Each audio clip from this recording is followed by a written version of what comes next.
अस्सलाम वालेकुम।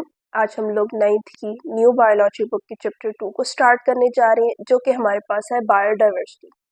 सबसे पहले अगर हम बायोडाइवर्सिटी को डिफाइन करें तो बायोडाइवर्सिटी हमारे पास क्या चीज़ है। ये हमारे पास ना किसी भी स्पेसिफिक एरिया में कितने ऑर्गेनिज्म रहते हैं, उनकी उन उस मतलब स्पेसिफिक एरिया में उन ऑर्गेनिज्म को जो है हम लोग बायोडाइवर्सिटी कहते हैं। ठीक है, बायो मीन लिविंग और डाइवर्सिटी मतलब कि कितने डाइवर्स किस्म के जो ऑर्गेनिज्म है वो किस जगह पर रह रहे हैं।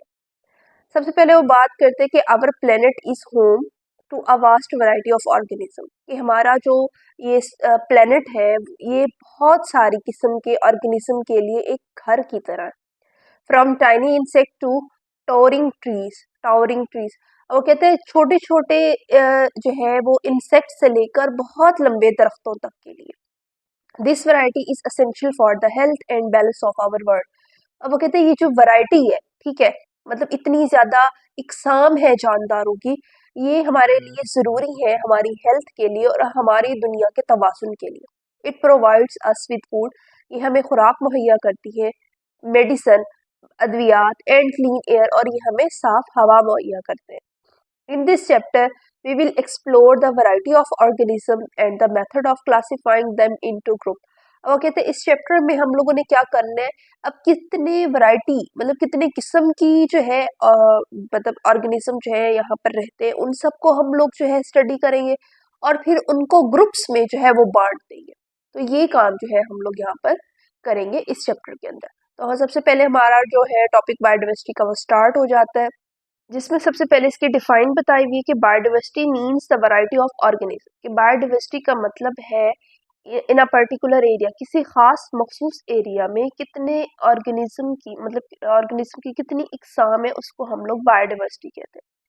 Biodiversity of an area is measured by considering the number of different kind of organism and the variation within each kind। अब वो कहते हैं कि जो बायोडाइवर्सिटी होती है किसी भी एरिया में, उसको किस तरह से मापा जाता है। ठीक है, तो उसको इस तरह से मापा जाता है कि मुख्तलिफ किस्म के ऑर्गेनिज्म की फिर मजीद कितनी इकसाम है, उनको जो है काबिले दीद लाया जाता है, उनको कंसीडर किया जाता है कि कितने किस्म के ऑर्गेनिज्म है और उन ऑर्गेनिज्म की मजीद कितनी इकसाम है। तो इन सारी चीज़ों को जो है वो कहते हैं कि हम लोग किसी एरिया में मेजर करते हैं। Biologist have discovered and classified almost 2 million kind of organism. अब वो कहते हैं बायोलॉजिस्ट ने तकरीबन जो है ऑर्गेनिज्म को जो है वो ढूंढा, उनको वेरीफाई किया और फिर उनको ग्रुप्स में, ठीक है, उनको पहचान किया कि अच्छा ये किस तरह से है, किस तरह के इनकी प्रॉपर्टीज है, फिर उन्हीं प्रॉपर्टीज की बेस पर उनको क्लासिफाई कर दिया। ठीक है, उनको मुख्तलिफ ग्रुप में जो है वो तकसीम कर दिया और वो कहते हैं तकरीबन 2 मिलियन जो है उसके अभी इन क्लासिफिकेशन के मुताबिक 2 मिलियन काइंड ऑफ ऑर्गेनिज्म जो है वो पाए जाते हैं। However, जबकि दे एस्टिमेट, वो अंदाजा लगाते हैं that the total kind of organism on earth is much greater. हालांकि वो कहते हैं कि वो भी अंदाजा लगाते हैं कि इतनी वैरायटी नहीं है, इससे भी कहीं ज्यादा जो है वैरायटी जो है इस दुनिया में पाई जाती है ऑर्गेनिज्म की। Biodiversity is not evenly spread out. अब वो कहते हैं बायोडाइवर्सिटी जो है वो हर जगह पर बराबर नहीं फैली हुई। ठीक है, किस तरह से वो बात करते हैं इसको, वो कहते हैं कि the biodiversity in a place depend on the factor like climate, altitude and soil type. वो बात करते हैं कि जो बायोडाइवर्सिटी है वो जो है इन फैक्टर्स पे डिपेंड करती है कि किसी जगह का क्लाइमेट, किसी जगह की आबो हवा कैसी है, वहाँ की मिट्टी कैसी है। ठीक है, तो इन चीज़ों के हिसाब से जो है ऑर्गेनिज्म जो है वो हर जगह पर फैले हुए होते हैं। Tropical region have more biodiversity than polar regions. अब वो कहते हैं ऐसे इलाके जो गर्म होते हैं, गर्म इलाके होते हैं, वहां पर जो है ज्यादा जो है इकसाम पाई जाती है बनिस्बत ठंडे इलाकों के। पोलर रीजन्स मतलब जहाँ पे बहुत ज्यादा सर्दी होती है, बर्फबारी होती है, उनकी बनिस्बत गर्म इलाकों में जो है ज्यादा ऑर्गेनिजम्स जो है वो पाए जाते हैं। नेक्स्ट वो बात करते हैं कि इम्पोर्टेंस ऑफ बायोडाइवर्सिटी, कि बायोडाइवर्सिटी की अहमियत क्या है। ठीक है, तो यहाँ पे बात करते हैं कि biodiversity provide many essential services for humans and the planet. Biodiversity जो है वो इंसानों के लिए और इस प्लेनेट के लिए बहुत जो है अहम सर्विसेज मुहैया करती है। हियर आर सम की बेनिफिट ऑफ बायोडाइवर्सिटी। वो कहते हैं यहाँ पे कुछ जो है उसके बेनिफिट्स दिए हुए। सबसे पहला हमारे पास है ecosystem stability. Biodiversity help to maintain the balance of ecosystem. वो कहते हैं कि ये जो हमारा माहौल है, इकोसिस्टम है, जहाँ पे जानदार और बेजान चीजें आपस में मिल के रह रही हैं, ठीक है, इनके बैलेंस में जो है बायोडाइवर्सिटी हेल्प करती है। It plays important role in the biochemical cycle. वो कहते हैं ये जो है बायोकेमिकल जो साइकिल्स होते हैं, जैसे कि हमारे पास कार्बन साइकिल हो गया, नाइट्रोजन साइकिल हो गया, इनमें बहुत अहम किरदार अदा करती है। नेक्स्ट हमारे पास आ जाती है climate regulation. Plant and algae absorb carbon dioxide, it helps to keep the climate balance. अब वो कहते हैं कि जो हमारे पास प्लांट्स होती हैं, ठीक है, या एल्गी होती है, ये क्या करती है, माहौल में जो ज्यादा कार्बन डाइऑक्साइड होती है उसको अपने अंदर जज्ब कर लेती हैं, और इसकी वजह से क्लाइमेट जो है हमारा बैलेंस्ड हो जाता है। और पौधे जो है वो कार्बन डाइऑक्साइड को एब्जॉर्ब करके ऑक्सीजन को जो है वो निकालते हैं, तो ऑक्सीजन जो है मतलब जानवरों के लिए, इंसानों के लिए बहुत जरूरी है। तो इस तरह से क्लाइमेट को हमारे रेगुलेट करते हैं। Natural resources, biodiversity provide a vast area of resources from food and medicine to building material and fuel. अब वो कहते हैं ये जो बायोडाइवर्सिटी है, ठीक है, ये हमें जो है बहुत सारे रिसोर्सेज प्रोवाइड करती है, जैसे हमें खुराक मुहैया करती है, अच्छा, इससे मेडिसिन बनाई जाती हैं, और बिल्डिंग मटेरियल्स इससे बनाए जाते हैं, और तो और फ्यूल भी जो है हम लोग यहाँ से हासिल करते हैं। नेक्स्ट हमारे पास आ जाता है economic benefit. Biodiversity support different industries. Biodiversity जो मुख्तलिफ इंडस्ट्रीज को सपोर्ट करती है, इंक्लूडिंग एग्रीकल्चर, जिसमें हमारे पास एग्रीकल्चर भी आती है, टूरिज्म भी आती है, और फार्मास्यूटिकल्स भी आती है। तो ये सारी चीजें जो है बायोडाइवर्सिटी इनको सपोर्ट करती है। नेक्स्ट हमारे पास यहाँ पे दिया हुआ है कि इंटरनेशनल बायोडाइवर्सिटी डे बनाया जाता है 22 मई को। The United nation has designated May 22 as International Biodiversity Day. It is celebrated to promote the protection of biodiversity. तो ये हमारे पास जो है MCQs के लिए इम्पोर्टेंट पॉइंट है, इसको आप लोग मार्क कर लें। अच्छा जी, नेक्स्ट हमारे पास आ जाती है क्लासिफिकेशन। ठीक है, अब तक हम लोगों ने ये देखा कि बायोडाइवर्सिटी है क्या चीज, फिर हमने देखा कि उसका फायदा क्या है। एक तो वो हमारे माहौल को स्टेबल बना रही है, क्लाइमेट की रेगुलेशन में हेल्प कर रही है, हमें नेचुरल रिसोर्सेज मुहैया कर रही है, और उससे हमें कहीं हद तक इकोनॉमिक बेनिफिट्स भी मिल रहे हैं। अब हम देखेंगे कि हम लोग जो है ये जो जितने भी, ठीक है, हम लोगों ने देख ले कि इतने किस्म के हमारे पास जानदार है, लेकिन फिर उसके बाद जो है हम उन जानदारों को ग्रुप्स में डिवाइड कर देते हैं, ताकि उनकी जो है सिमिलरिटीज की बेस पे, उनके अंदर मौजूद डिफरेंसेस की बेस पे हम उनको ग्रुप्स में डिवाइड कर देते हैं, और इस चीज को हम लोग क्लासिफिकेशन कहते हैं। तो यहाँ पे हमारे पास सबसे पहले इसकी क्लासिफिकेशन आ जाती है। वो कहते हैं कि biologist have identified about 2 million kind of organism. कहते हैं बायोलॉजिस्ट ने तकरीबन 2 मिलियन किस्म के ऑर्गेनिज्म को ढूंढ निकाला है, आइडेंटिफाई किया है। Out of these, 0.5 million are kind of plants and 1.5 million are the kind of animal, जिसमें से 0.5 मिलियन जो है वो पौधों की किस्में है, और 1.5 मिलियन जो है वो जानवरों की इकसाम है। It is only a small percentage of the total kinds. अब वो कहते हैं अभी भी ये मुकम्मल इकसाम नहीं है, ये मुकम्मल इकसाम का एक छोटा सा हिस्सा है, विच लिव ऑन अर्थ, जो कि इस दुनिया में रह रहे हैं। एवरी ईयर, हर साल, biologist discover thousand of new kind of organism. और कहते हैं हर साल जो बायोलॉजिस्ट हैं वो नए जो है हजारों के नए जो है ऑर्गेनिज्म को उनको ढूंढ रहे हैं, डिस्कवर कर रहे हैं। To better study such a large collection of organism, biologist classified. अब वो कहते हैं इनको मजीद अच्छे से जो है उनकी स्टडी के लिए, और बायोलॉजिस्ट ने क्या किया, इनको क्लासिफाई कर दिया। ठीक है, क्लासिफिकेशन इज अ प्रोसेस। अब वो कहते हैं क्लासिफिकेशन जो है ये एक अमल है, इन विच, जिसमें ऑर्गेनिज्म आर डिवाइडेड, जिसमें जानदार जो है वो उनको हम तकसीम कर देते हैं इनटू ग्रुप्स, ग्रुप्स के अंदर एंड सब ग्रुप्स, और फिर मजीद उनके सब ग्रुप्स में, on the basis of similarities, उनके अंदर जो है सिमिलरिटीज एंड डिफरेंसेस जो कि हम उनके अंदर देखते हैं, फिर उसकी बुनियाद पर हम लोग उनको ग्रुप्स में तकसीम कर देते हैं, और फिर उन ग्रुप्स को मजीद सब ग्रुप्स में तकसीम किया जाता है। अब यहाँ पर जो है बताया हुआ है कि some people don't respect biodiversity on the ground that it is useful for humans. अब वो कहते हैं कि कुछ लोग ऐसे भी हैं जो बायोडाइवर्सिटी की जो है उसको रिस्पेक्ट नहीं करते, हालांकि ये इंसानों के लिए यूजफुल है। Rather they respect biodiversity on aesthetic and moral ground. बजाय इसके कि वो क्या है, बायोडाइवर्सिटी की एस्थेटिक और मॉरल ग्राउंड्स के ऊपर जो है उसको रिस्पेक्ट करते हैं। अच्छा जी, नेक्स्ट हमारे पास अब हम लोगों ने क्लासिफिकेशन देख ली। क्लासिफिकेशन जो है मतलब इन सारे जितने भी ऑर्गेनिज्म हम लोगों ने डिस्कवर किए, मतलब बायोलॉजिस्ट ने डिस्कवर किए, उनको उनकी सिमिलरिटीज और डिफरेंसेस के बेस पर मुख्तलिफ गिरोहों में तकसीम कर देना।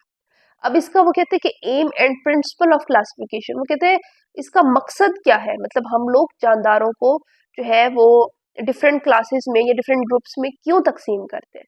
तो वो कहते हैं the main aim of classification are to determine similarities and differences among organism so that they can be studied easily. अब वो कहते हैं इसको हम लोग ग्रुप्स में क्यों तकसीम करते हैं, ताकि हम लोग इनके अंदर मौजूद इनकी जो है सिमिलरिटीज और डिफरेंसेस उनको आसानी से पहचान सके और आसानी से इनकी जो है स्टडी कर सके, to find the evolutionary relationship among organism. और क्योंकि अब हम लोग जानते हैं कि तमाम ऑर्गेनिज्म जो है वो एवोल्यूशन के जरिए जो है नए ऑर्गेनिज्म बन रहे हैं।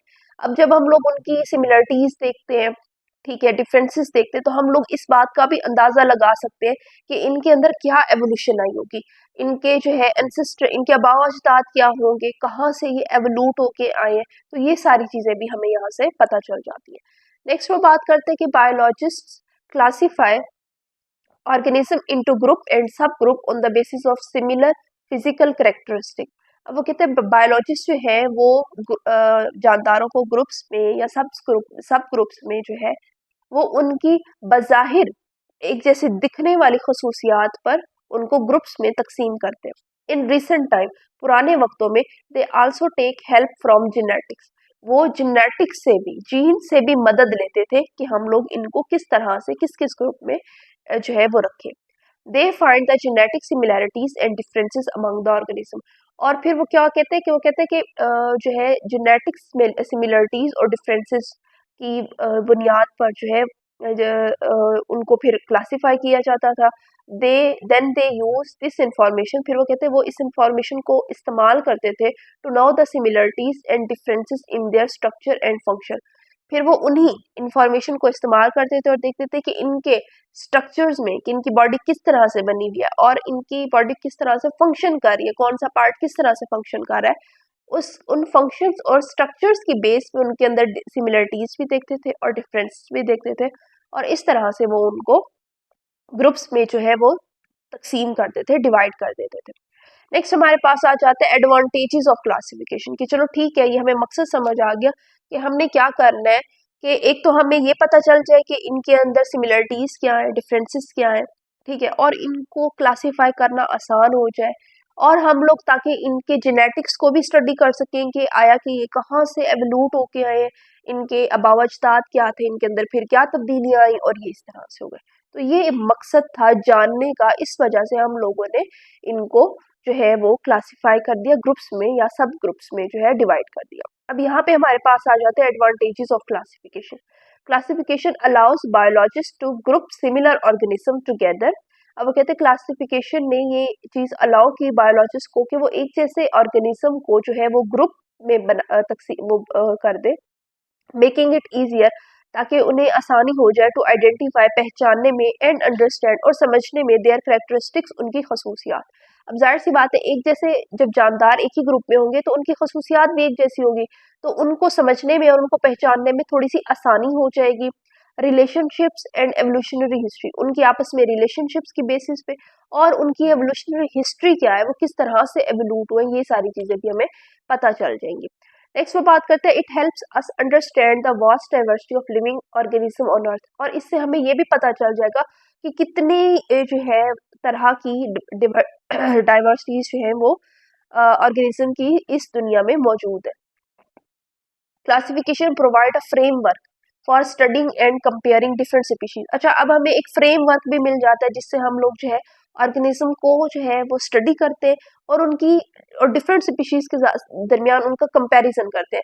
कि अगर फॉर एग्जांपल जैसे अब हम अगर प्लांट्स की बात करें, ठीक है, प्लांट्स को हम अब क्योंकि उनकी कैरेक्टरिस्टिक सेम है कि वो अपनी खुराक खुद पैदा करते हैं, तो ऐसी चीजें जो मतलब ऐसे ऑर्गेनिज्म जो अपनी खुराक खुद पैदा करते हैं, तो हम उनको प्लांट वाले ग्रुप में ले आए। और जो एनिमल्स होते हैं वो अपनी खुराक खुद पैदा नहीं कर सकते, अपनी खुराक के लिए दूसरों पे डिपेंड करते हैं, तो उनको हम लोग एनिमल मतलब ऐसे तमाम जानदार जो अपनी खुराक नहीं पैदा कर सकते, फिर हमने उनको जो है जानवरों में ले आए। तो इस तरह से वो कहते हैं कि अब हमें इस तरह से उनकी कैरेक्टरिस्टिक समझने में और उनको आपस में कंपेयर करने में आसानी हो जाती है। It explains the inter relationship among various organism. और वो कहते हैं कि अब वो जो मुख्तलिफ ऑर्गेनिज्म है वो आपस में उनका क्या जो है वो रिलेशनशिप है मुख्तलिफ जानदारों का, वो भी हमें इस तरह से समझ आ जाता है। It helps in the identification of new species. अच्छा, नई जो स्पीशीज बन रही है उनकी पहचान में भी ये हमें मदद करती है, and in understanding their evolutionary relationship, और वो किस तरह से एवोल्यूट हो रही है, वो किस तरह से जो है उनके अंदर तब्दीलियां आ रही हैं, वो भी चीजें हम लोग इस तरह से समझ सकते हैं। Classification provide a common language. अब कहते हैं क्लासिफिकेशन जो है हमें कॉमन लैंग्वेज प्रोवाइड करती है फॉर बायोलॉजिस्ट के लिए अराउंड द वर्ल्ड, पूरी दुनिया में। Enabling effective communication in the study of organism. इससे क्या होता है कि अब क्योंकि क्लासिफिकेशन से अब ये क्लासिफिकेशन तमाम पूरी दुनिया में एक ही होती है, ठीक है। तो अगर कोई दुनिया के किसी कोने में भी कोई जो है बायोलॉजिस्ट जो है वो नया अगर ऑर्गेनिज्म ढूंढता है, तो वो उसकी सिमिलरिटीज की बेस पे या डिफरेंसेस की बेस पे उसको जो आसानी से है उसको किसी भी ग्रुप में डाल सकता है। तो इस तरह से वो कहते हैं कि उनके आपस में कम्युनिकेशन में ऑर्गेनिज्म की स्टडी के लिए जो है वो उनके लिए आसानी हो जाती है। Overall classification is a crucial for our understanding. वो कहते हैं ओवरऑल जो क्लासिफिकेशन जो है हमारे लिए बहुत ज़रूरी है, हमारी समझने के लिए ऑफ नेचुरल वर्ल्ड, जो कुदरती दुनिया उसको समझने के लिए हमारे लिए क्लासिफिकेशन बहुत ज़रूरी है। And for the conservation and management of biological diversity, और ताकि हम जो है ये जो हमारे पास बायोलॉजिकल डाइवर्सिटी है हम उसको बचा भी सके और उसको मैनेज भी कर सके, इस सब के लिए भी हमारे पास क्लासिफिकेशन का होना ज़रूरी है, ताकि हमें पता चल जाए कि कितने किस्म के जानदार थे, अब कितने किस्म के बच गए हैं, और जो है एक्सटेंट होते जा रहे हैं, मतलब ख़त्म होते जा रहे हैं, उनकी क्या ज़रूरत थी। तो ये सारी चीज़ें जो है हमारे लिए जानना ज़रूरी है, ताकि फिर हम उनको मैनेज कर सकें, उनको जो है नापैद होने से बचा सकें। तो ये सारी चीज़ें जो है हमारे पास बायोडाइवर्सिटी में आ जाती हैं, क्लासिफिकेशन में आ जाती है। ये जो है हमारा इसका इंट्रोडक्शन का टॉपिक जो है वो कंप्लीट हो जाता है। इंशाल्लाह नेक्स्ट टॉपिक में हम लोग जो है इसकी टेक्सोनोमिक रैंक्स, मतलब कि कितने ग्रुप्स में तकसीम किया जाता है, फिर उन ग्रुप्स के कितने सब ग्रुप्स होते हैं, ये सारी चीज़ें जो हम लोग स्टडी करेंगे। अगर आपको मेरी वीडियो जो है लेक्चर जो है वो पसंद आए तो प्लीज़ इसको लाइक करें और मेरे चैनल को सब्सक्राइब करें। Thanks for watching my videos.